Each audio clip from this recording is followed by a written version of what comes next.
Capítulo 7, parte 2. Depois do trabalho, eu ia direto para a casa do Léo, sempre disponível para ele. Eu só voltava para o meu próprio apartamento quando ele tinha outros planos ou quando eu precisava de roupas limpas.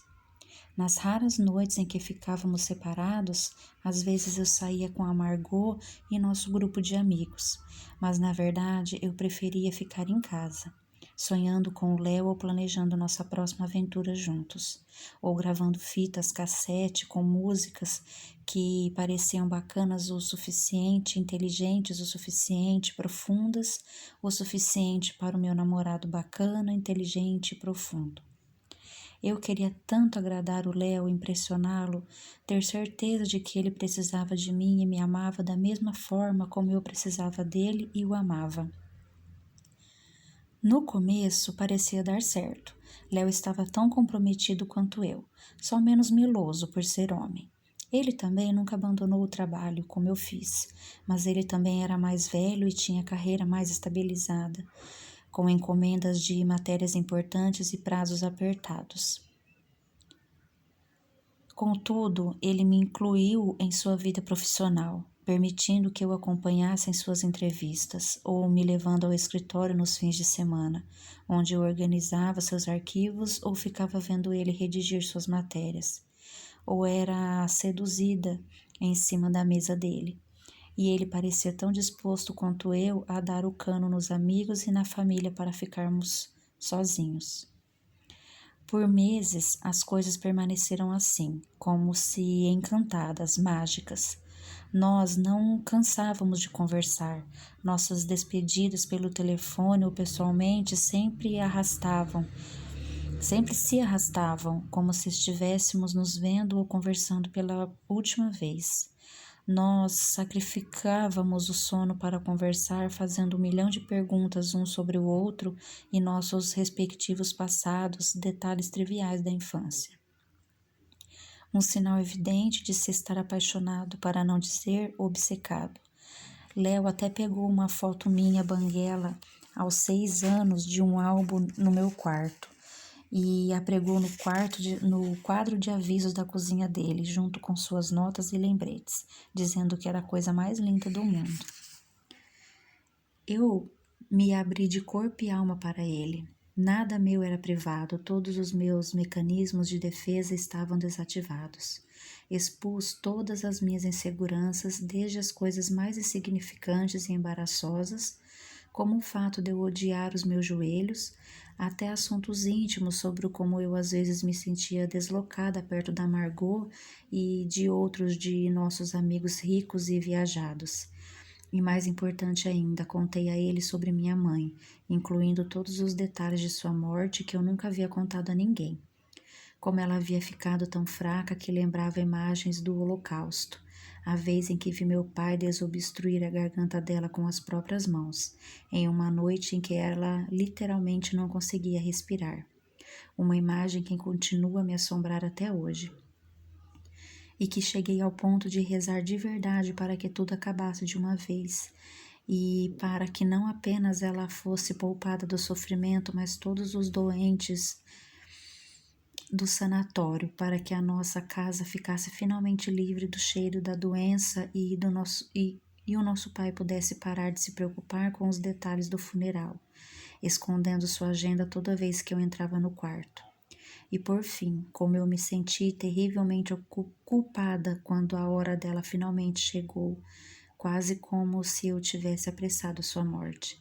Contei a ele como eu às vezes sentia vergonha por não ter mãe, como se tudo o que eu fizesse na vida fosse ficar marcado, estigmatizado e provocasse pena por causa daquele fato. A cada revelação, Léo ouvia e me consolava, dizendo sempre a coisa certa, que embora eu a tivesse perdido muito nova, ela havia contribuído para a minha formação, que eu nunca me esqueceria dela e que aos poucos as boas lembranças suplantariam o sofrimento final, que as histórias e as minhas descrições eram tão cheias de vida que pareciam que ele a conhecia. Ao mesmo tempo, as confissões não eram um privilégio meu. Léo também compartilhou seus segredos comigo, a maioria sobre problemas de família, sobre a mãe, uma dona de casa passiva e com baixa autoestima, e o pai controlador e genioso, cuja aprovação ele buscava sem sucesso. Ele contou que gostaria de ter tido dinheiro suficiente para ir a uma faculdade mais conceituada e ter se formado, e que ele também se sentiu muitas vezes intimidado pelos filhinhos de papais ricos de Manhattan, saídos de faculdades de jornalismo de ponta. Era difícil acreditar que alguém tão fantástico como Léo pudesse ter alguma insegurança, mas essa sua vulnerabilidade só aumentou meu amor por ele. Por fim, além de tudo isso, e provavelmente o mais importante de tudo, havia nossa química, a ligação física, o sexo fantástico de virar a cabeça, que alimentava ambos, poesia e pornografia, completamente diferente de tudo que eu já havia experimentado. Pela primeira vez na vida, eu havia deixado de lado minhas inibições e cobranças em relação ao sexo. Nada era problema, não havia nada que eu não fizesse por ele, para ele e com ele. Sempre pensávamos que havíamos atingido o ponto máximo, mas de alguma forma nos superávamos a cada vez, mais e mais. Resumindo, nossa sintonia era perfeita e estávamos cheios de amor e desejo doentios, loucos, insaciáveis. Parecia bom demais para ser verdade e por isso eu não deveria ter ficado surpresa quando constatei que de fato era bom demais para ser verdade. Eu não saberia dizer ao certo quando aconteceu, mas com certeza de um ano juntos, nosso relacionamento começou a mudar. Não houve nenhuma mudança drástica, nenhuma guinada em nossas vidas, nenhuma briga séria com ofensas irretratáveis. Nenhum dos dois traiu, nem mentiu, nem se mudou para o outro lado do país e nem deu um ultimato sobre a relação. Em vez disso, houve apenas uma discreta transferência de poder, uma mudança que eu dificilmente poderia apontar. Na verdade, foi tão sutil que cheguei a pensar que era paranoia minha. Uma típica garota carente, coisa que sempre tive orgulho de dizer que não era e que jamais precisei ser ao lado do Léo. Mas passado um tempo, percebi que não era fruto da minha imaginação. Léo ainda me amava. Assim, ele me dizia, afirmando que jamais usaria essas palavras se não fossem verdade. Só que, sem dúvida, havia um desequilíbrio de sentimentos. Pequeno, talvez, mas no amor é assim. Mesmo as mínimas diferenças se tornam evidentes, marcadas por uma ligeira, mas irrefutável mudança de comportamento. Coisinhas pequenas, como em vez de retornar uma ligação minha em seguida, ele esperava horas para me telefonar, às vezes um dia inteiro. Ele tinha voltado a sair com os amigos regularmente e entrou para um time de hóquei no gelo que jogava nas noites de sábado. Passamos a assistir televisão à noite em vez de conversar e às vezes ele ficava cansado para o sexo. Coisa impensável no início, quando ele sempre me acordava no meio da noite com carícias por todo o meu corpo. E então, quando fazíamos amor, era frequentemente seguido por certo distanciamento. Uma separação no momento em que ele rolava para o lado ou ficava com o olhar perdido em seus próprios pensamentos ou em algum outro lugar misterioso. No que você está pensando? Eu perguntava.